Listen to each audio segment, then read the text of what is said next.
क्या आपने हिमालय में पाई जाने वाली इस रहस्यमयी फूल के बारे में सुना है, जो साल में केवल एक बार खिलता है? हम ब्रह्मकमल की बात कर रहे हैं, जो एक दुर्लभ और सुंदर फूल है और इसे घर में सकारात्मक ऊर्जा और संतुलन लाने वाला पौधा माना जाता है। ब्रह्मकमल का हिंदू धर्म में विशेष स्थान है और इसे भगवान शिव को अर्पित करने के लिए उपयोग किया जाता है। इसके साथ ही वास्तुशास्त्र में भी हिमालयी ब्रह्मकमल को बहुत महत्वपूर्ण स्थान दिया गया है। नमस्ते, मैं निर्वी आप सबका औरिक कॉस्मॉस में स्वागत करती हूँ। आज हम जानेंगे ब्रह्मकमल की जादुई कहानी, जिसे ब्रह्मा जी का दिव्य फूल कहा जाता है।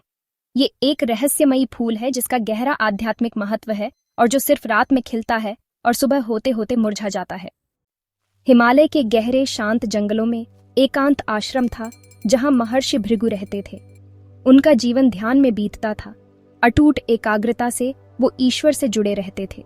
उनका आश्रम पवित्र पौधों और दुर्लभ फूलों से घिरा था, लेकिन कोई भी ब्रह्मकमल जितना रहस्यमय नहीं था। कहते हैं कि ब्रह्मकमल पर स्वयं ब्रह्मा जी का आशीर्वाद है। यह दिव्य फूल केवल रात के अंधेरे में खिलता है, इतनी शुद्ध और शक्तिशाली खुशबू फैलाता है कि ऋषियों के ध्यान में मदद करता है, उन्हें ईश्वर से जुड़ने में। महर्षि भृगु के लिए यह फूल केवल सुंदरता का चमत्कार नहीं था, बल्कि आध्यात्मिक ऊर्जा का भंडार था। एक दिन राजा हरिश्चंद्र आश्रम पहुंचे। उनका दिल दुख से भरा हुआ था। उनका राज्य भयानक सूखे से पीड़ित था। भूमि सूखी थी, फसलें मुरझा गई थीं और उनकी प्रजा भूख और निराशा से त्रस्त थी। ऋषि के सामने झुककर राजा ने विनती की, गुरुदेव, क्या मेरी प्रजा के दुखों को दूर करने का कोई उपाय है? ऋषि गहरे ध्यान में चले गए। उनकी चेतना उच्च लोकों से जुड़ गई। कुछ समय बाद उन्होंने अपनी आंखें खोलीं और कहा, अगर आप शुद्ध मन से ब्रह्म कमल की पूजा करें और उसे गंगा के पवित्र जल में अर्पित करें तो देवता प्रसन्न होंगे। लेकिन याद रखें, ब्रह्म कमल केवल उन्हीं को मिल सकता है जिनका हृदय शुद्ध और पाप मुक्त हो। उस रात राजा हरिश्चंद्र ने अटूट भक्ति से ध्यान किया।